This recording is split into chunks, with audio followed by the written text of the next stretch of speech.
Who are we? What defines us? Is it the way that we perceive ourselves, or is it how others perceive us? Is it materialistic? I'm not 100% sure what truly defines us as people, but I know that my experience here at Ridley College has defined me. Good evening, faculty, family, and friends. Good evening, Ridley College students, and a special warm welcome to this year's grade 8 graduating class.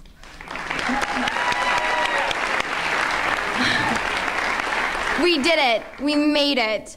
We are all about to close one chapter of our lives and move on to the next. When I originally found out that I was valedictorian, I was beyond flattered. I mean, it's quite the honor to have the opportunity to represent such a great group of talented young people. I'm sure that everyone in the audience has had one of those experiences where they were so inspired by something, they wish they could almost replay that moment over and over again. Well, the last 2 years here have been a lot like that for me. Even the moments and the rough patches are something that I wouldn't mind doing over again, because it was the moments that we felt so alone that made our bond as a group grow even closer. And I'm not talking about a molecular bond or an ionic bond. I'm talking about this bond that we've made as a community and as a family. So back to the question I posed at the beginning of this address. What is it that defines us? The first day I arrived at Ridley, pink suitcase in hand, ready to head off to Camp White Pine, I knew it would be a successful year. And I guess at the time I thought it was success that defined us. With this thought in mind, I actually decided to look up the exact definition of success. And dictionary.com thinks success is the attainment of wealth, position, honors, or admiration. But this was not the kind of success I thought the school year would be. I thought the attainment of friendship and knowledge and new experiences what would make my time here successful. I can clearly remember loading the bus that morning. I'm sure many of us can. For myself and many others, this day was in grade 7. I myself was so worried that I'd be the odd one out. I think we were all so worried we'd have to sit the entire bus ride by ourselves. But we were all gratefully mistaken, because someone that morning reached out to us, asked us to come sit with them, or started just a simple conversation that made those 3 hours go by just a little bit quicker. We've been taught so much by the people here at Ridley. We've been shown that it's okay to be different, and it's okay to have an opinion. It's okay to try hard, and it's okay to take a break once in a while. Ridley has demonstrated to us that evolution is healthy and important, but so is tradition. And unlike the government or diapers that are constantly changing, and usually for the same reason,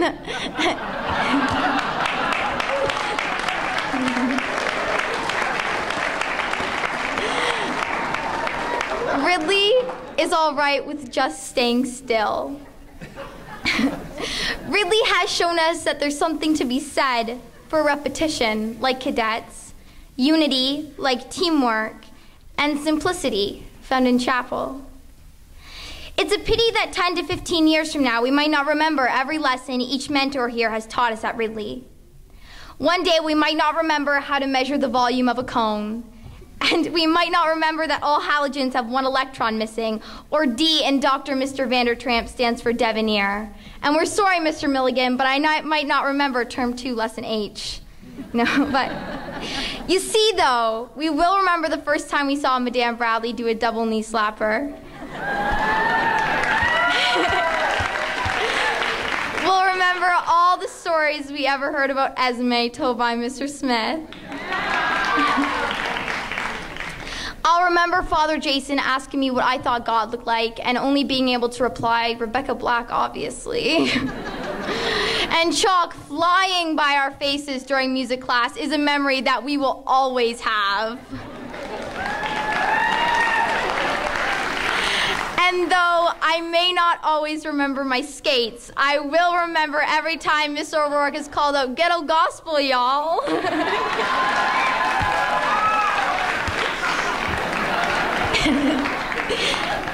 So maybe that's it. Maybe that is what defines us. Maybe it's the memories that we share with the people we care about, or maybe it's the lessons we learn from those memories. Either way, our Ridley years will be full of moments that we can reminisce about. For each of us, these memories will be slightly different.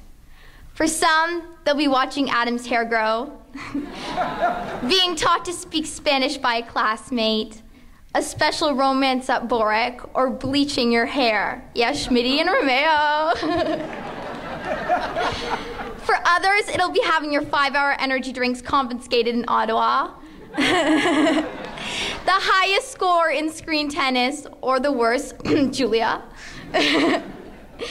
No matter what, though, when it comes to time to leave our Ridley experience behind, we're not really leaving anything behind at all.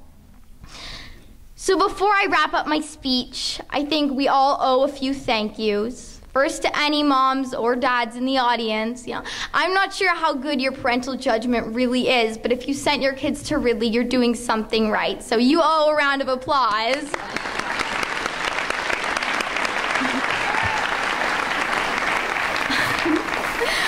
Our next thank you is to Ridley College faculty. You've all reached out to us at one time or another. You've managed to show up class after class, no matter how many times Luca BP has corrected your spelling. Ryan has whipped out his Rubik's Cube. A student voices how much they really care. Or Luca D has yelled out, "You don't say." You have given us the gift of knowledge, and for that we owe you a thanks. So let's give a round of applause to the teachers.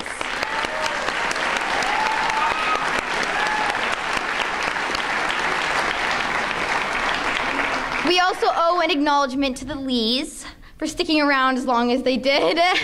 And good luck on your next journey as well. I have a few personal thank yous. One to Mr. Milligan for not turning down my ideas every time I came and knocked on the office door, or at least not right away. And a quick thank you to my girls in the audience. You guys have really been there for me from the beginning, so thank you. My final big thank you is to the entire Ridley College student body. We all rely on one another. We're like a puzzle. Everyone is needed to make this big picture. Unlike most puzzles, though, there's not a photo on the box. We have to wait till this very moment to look around and see what we've become. So look around and see what we've created. So we all get a round of applause.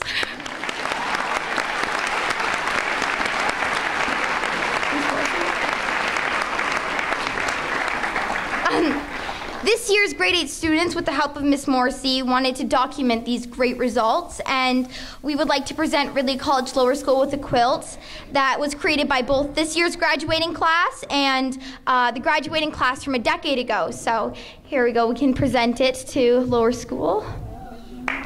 It's pretty awesome.